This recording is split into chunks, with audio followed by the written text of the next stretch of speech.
Bueno, gracias Javier. Vamos a hablar de, como ha dicho, de React Native. ¿Cómo? Vamos a hablar, React Native en sí, lo que nos permite, los que conozcáis React Native, si no lo explico yo, es crear aplicaciones nativas, 100%, pero sin conocer realmente la parte nativa, simplemente haciendo JavaScript. Detrás de esto hay como mucha magia negra que está pasando realmente por ahí detrás, entonces vamos a desmitificar un poco todo esto. Vamos a ver qué hay realmente por detrás. Antes de nada me presento, este soy yo, soy frontend developer en Colvin, pasa que pongo software gardener porque como es un sitio de flores y eso. También soy colaborador honorario de Largo Software Libre, o sea que yo estaba hace unos años, hace 2 años en Largo Software Libre. Y, como he dicho, trabajo en Colvin. Colvin es una startup de Barcelona en la que estamos reinventando el mercado de las flores, súper guay, utilizando la tecnología. Y una... ¿Cómo? De las flores. Sí, de las flores. Y una de las tecnologías que utilizamos es React Native, por ejemplo, después de muchas otras. Que, por cierto, estamos contratando, o sea que si queréis luego la cervecilla, pues echamos un ratillo. Antes de nada, me gustaría hacer una pregunta. ¿Podéis levantar la mano a quien conoce React Native? No haberlo utilizado, sino conocerlo realmente, conocer React, más o menos. Guay. Explico realmente, ya explico un poco React Native. En esta charla quería hacer un poco la coña de lo del submarinismo. ¿Quién conoce el submarinismo? Más o menos, si no, lo voy explicando yo tampoco. Entonces lo vamos a dividir, ya que el tema puede parecer profundo desde el principio, lo vamos a dividir en pequeñas inmersiones, para que poco a poco la hostia sea más pequeña. Entonces, al igual que una aplicación de React Native, está dividida por la parte de JavaScript, el hilo de JavaScript, el puente con el que, mediante JavaScript, hablamos con lo nativo y lo nativo en sí. Que se ve muy poco, pero bueno, una caja azul que pone nativo. Empezamos hablando de la parte nativa de JavaScript. Realmente, cuando nosotros, como hemos dicho, hacemos una aplicación de React Native, solo nos preocupamos de la parte de la izquierda. Es decir, hacemos nuestra pequeña aplicación que utiliza componentes de React, etcétera, y se ejecuta en un hilo parte que es el JS Thread. Entonces, ¿cómo conoce esa parte de JavaScript todo lo que hay nativo por detrás? Porque, por ejemplo, en una aplicación móvil, un scroll ya es un elemento nativo. ¿Cómo lo conoce? Entonces, en tiempo de ejecución, a ese hilo se le inyecta una serie de objetos que son todos los módulos que tenemos disponibles, todos los módulos nativos que tenemos disponibles. Esto ahora mismo no le echéis muchas cuentas, pero sí que tenerlo en mente porque lo vamos a ver varias veces. Pero realmente lo que ve JavaScript es cómo se llama el módulo. Por ejemplo, esto es uno de coña, Salmorejo Maker. No tiene constantes, pero podría tenerlo. Y lo más importante son los métodos que se pueden ejecutar, que no se ve, pero bueno, yo lo leo. Make salmorejo. Es decir, por ejemplo, si tuviésemos un módulo nativo que pueda hacer salmorejo, tenemos una forma de llamarlo que es con make salmorejo. Y también se indican los métodos con promesa y síncronos, pero ahora veremos después por qué. Ya hemos hecho la primera parte, que es la parte de JavaScript, que es la que conoce todo el mundo, que es la superficie de toda aplicación de React Native. Luego, si nos metemos un poquito más hacia adentro, está lo que, para mí, lo que yo considero que es lo más importante, que es el puente nativo. Es decir, cómo se comunica nuestra aplicación de JavaScript con React, etcétera, con lo que realmente el usuario ve, que es la parte nativa. Entonces, lo que hay es un puente, también llamado, lo llaman de manera cool puente, pero no es más que una cola de mensajes. Una cola de mensajes entre tanto parte nativa como JavaScript. Entonces, por eso, tiene su parte de JavaScript y parte nativa. Mediante la parte de JavaScript, nuestro thread mete mensaje y la parte nativa mete mensaje. Quiero hacer énfasis en que es muy importante, al menos para mí, porque todo nuestra aplicación pasa por aquí. Por poner un ejemplo, yo tengo la aplicación, el mismo ejemplo que he puesto antes. Yo tengo una lista de elementos y si yo hago scroll, realmente estoy haciendo scroll en esta parte de aquí. Estoy haciendo scroll en la parte nativa. Entonces, si yo, por ejemplo, en mi lógica de negocio, tengo que cuando el usuario llegue al final de la lista, se renderiza un botón, por ejemplo, realmente lo que está pasando es el usuario interacciona con el scroll y está enviando mensajes mediante el puente hacia la parte de JavaScript. Entonces, todo pasa por ahí. Lo que hemos dicho, evento de scroll, todo lo que sea network, una notificación push, todo pasa por el bridge. Y es bidireccional, tanto JavaScript como nativo pueden enviar un mensaje al otro. Una peculiaridad que tiene este puente es que es asíncrono, o sea, la comunicación es asíncrona, todo mensaje se incluye en la cola y no se espera respuesta, o sea, se devuelve mediante un callback, una promesa, o sea, no es síncrono. Y bueno, también hay que comentar de que es serializado, o sea, no puedo meter ningún tipo de instancia compleja, tiene que ir todo serializado para que todo tenga el mismo formato. Guay. ¿Qué vemos si nos metemos dentro del puente? ¿Qué es lo que vemos? Es decir, esos mensajes que hemos dicho que son asíncronos y serializados, ¿qué forma tienen? Pues todos son iguales. El tipo, que aunque pongan el tipo número y tal, lo único que hace es JSAN, o sea, de JS a nativo, de nativo a JS. Lo único que indica es la dirección. El módulo al que envía el mensaje o que recibe el mensaje. Es decir, la parte nativa en la que está involucrada la interacción. Y luego el método que se indica como un string o un número, aunque casi siempre como string, y luego ya veremos por qué. Y si a esa función que yo he llamado tiene parámetros, se pasa como argumento de manera serializada.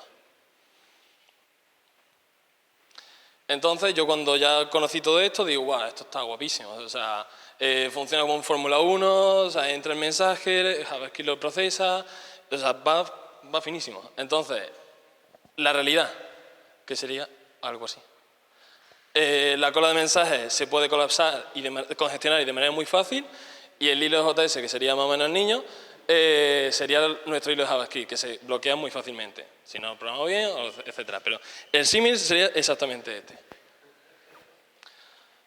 Bueno, y esto es lo que nos puede desencadenar, es decir, si nosotros hacemos que la cola de mensajes se congestione o que el hilo se bloquee, en que o se ralentiza nuestra aplicación o como todo es asíncrono, que haya un comportamiento extraño. Entonces, tenemos que tener mucho cuidado. Entonces hay que tener como una serie de buenas prácticas o una serie de consejos, hay que tener cuidado para que no pase esto, ni se congestione la cola de mensajes, ni se bloquee nuestro hilo. Entonces, uno por ejemplo es, ten cuidado con la librería de terceros. O sea, bueno, todo el mundo sabe que en JavaScript miramos mucho a la librería de terceros. O sea, no metemos librería a la ligera. Entonces, ya hemos visto que en nuestra cola de mensajes tenemos muchísimos mensajes. Si nosotros añadimos una librería más, esa librería, si tiene interacción con los nativos, metemos mensajes. Y luego, no es por mal pensar, pero puede ser que esa persona que la ha desarrollado meta los mensajes como quiera y de manera no optimizada. Entonces, eso hace que se congestione la cola o se bloquee el hilo. Otra cosa que hay que tener cuidado es que no se debe enviar mucha información. Es decir, si yo quiero mandar algo a la parte de nativo, no voy a enviarle una imagen o voy a enviar un vídeo. Pues entonces voy a meter un mensaje que se va a tardar bastante en procesar. Y además no debería enviar información que sea muy compleja, es decir, que no haya objetos muy anidados, con una array dentro, otro objeto anidado, etc. Y por último, dividir la lógica entre ambos lados. No dejar toda nuestra lógica de negocio en uno de los dos lados.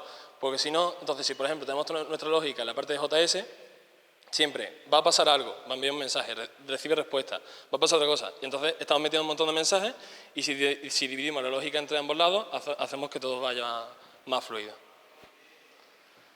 Bueno, como curiosidad de que se pueden realmente ver todos estos mensajes y es cuando realmente te das cuenta de cómo funciona todo esto, hay utilidades como React Native Snoopy, que lo que hace es que se pone en mitad del bridge y lo que hace es que te muestra por consola todos los mensajes y te das cuenta de toda la interacción que realmente pasa por detrás. Esa sería la parte del puente y ahora entramos en la parte, por así decirlo, más complicada y lo más oscuro, que sería la última inversión, el fondo del mar, que sería la parte nativa. La parte nativa, vamos a mencionar las partes, aunque realmente no sería muy necesario, pero para conocerlo, el propio lado de nativo está dividido por el hilo principal, que se encarga de la interfaz, es decir, de los elementos que tiene la interfaz, el shadow queue, que son los cálculos del layout, se comunican mucho con el hilo de la interfaz para hacer todos los cálculos, y el que realmente nos interesa a nosotros, que son los módulos nativos. Todos los módulos nativos son lo que nosotros podemos programar y cada módulo nativo tiene su propio hilo. A excepción, creo que de Android, que tiene un hilo una pool de hilos, pero bueno, nos quedamos con que cada módulo nativo es como independiente y tiene su hilo. Con todo esta infraestructura que nos da React Native, podemos crear dos tipos de cosas nativas.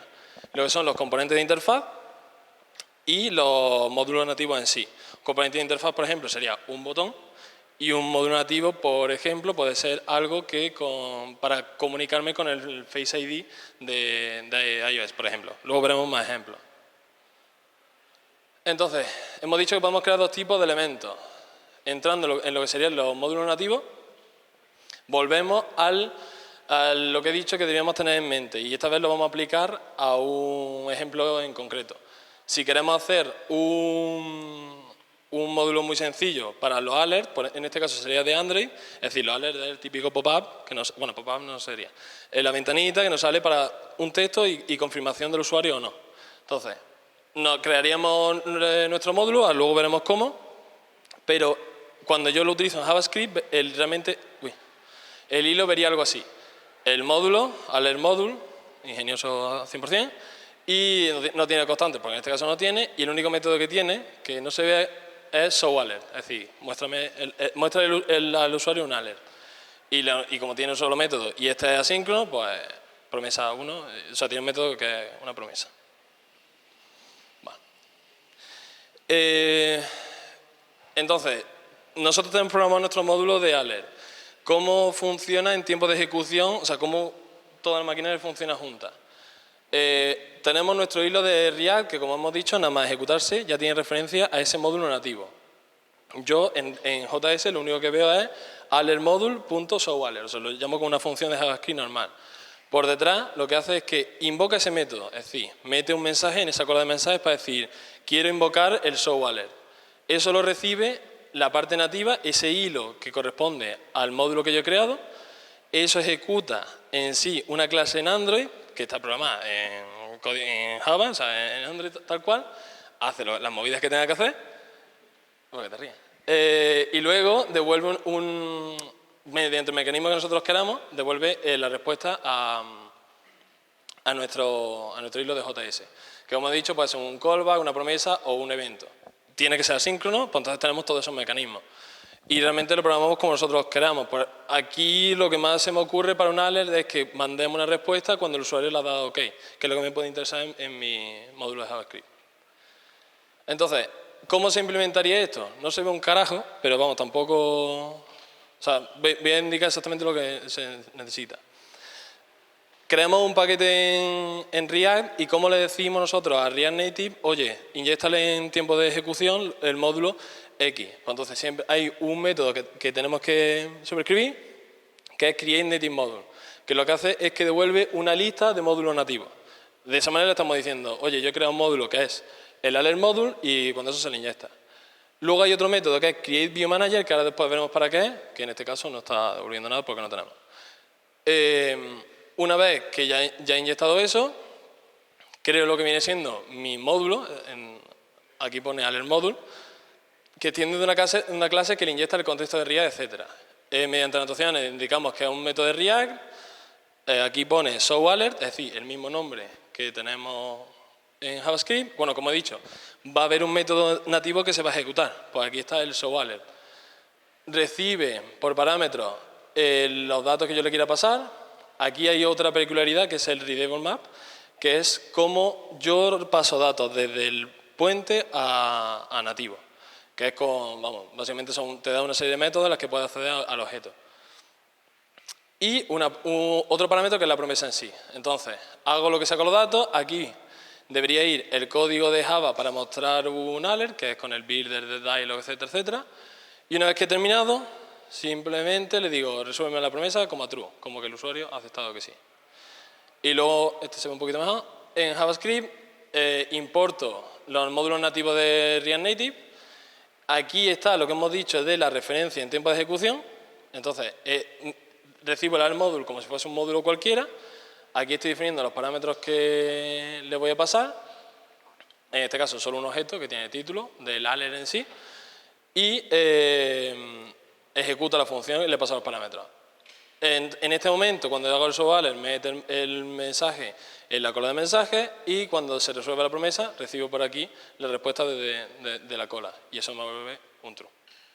Entonces, de esta manera, que parece muy extraño cuando dice que hacer un módulo, realmente no es tan complicado.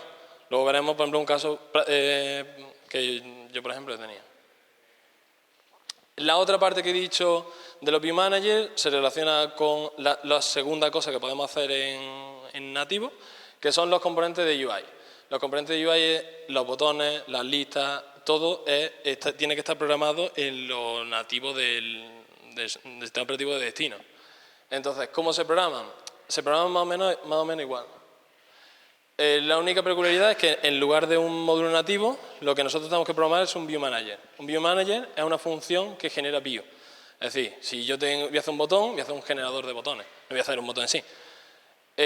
Y entonces, como es una función, realmente es como un módulo nativo peculiar, así, un módulo nativo. Entonces, de igual manera, tengo la referencia en el hilo de JS.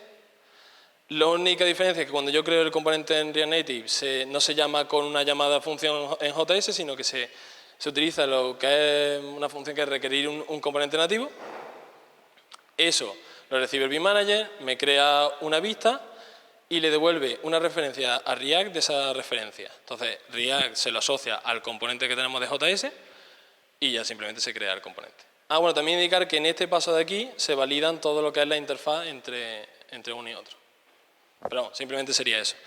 Y como hemos visto antes, si yo quiero definir un view manager, lo tengo que definir en la clase del paquete, en el create view managers. Entonces, lo importante, y seguro que a más de uno le ha venido a la cabeza. ¿Yo realmente necesito esto?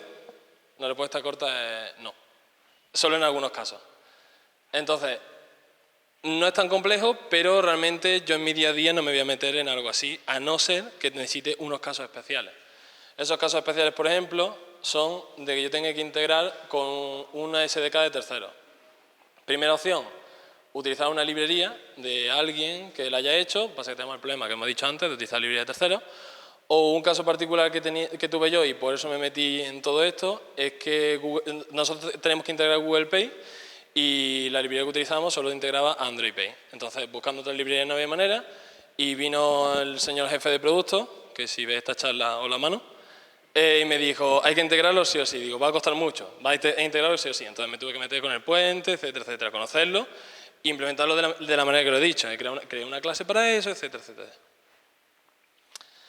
Otro caso de uso que puede ser que nosotros necesitemos conocer de todo esto. Mi aplicación necesita la performance ser, afinadísimo. Por ejemplo, una aplicación de vídeo. No puedo confiar, si yo no sé, voy a hacer algo rollo Netflix, no voy a confiar en una librería de alguien para renderizar los vídeos, porque no puedo confiar en esa performance. Entonces, por eso me tengo que meter en ambos lados. React Native me va a ayudar a que mi desarrollo sea más rápido, pero aún así necesito afinar en la parte de nativo. Y por último, puedo necesitar todo esto en caso de que quiera acceder a la API de la plataforma. Es decir, que quiero acceder a la vibración, a las notificaciones, etc. React Native en sí suele implementarlo, suele hacer las clases necesarias para todo esto, pero hay casos especiales como, por ejemplo, lo que he dicho antes del Face ID, en los que ellos no se meten. Entonces, si tú lo necesitas, pues de nuevo, o utilizas una librería de terceros o te pones a implementarlo tú mismo, que las plataformas suelen dar una guía bastante sencilla para todo esto. Bueno, lo he hecho muy rápido. Bueno, termino dando gracias a patrocinadores y a todo el que ha montado este tinglado. Me sobra muchísimo tiempo porque he ido muy rápido. Así que, pregunta.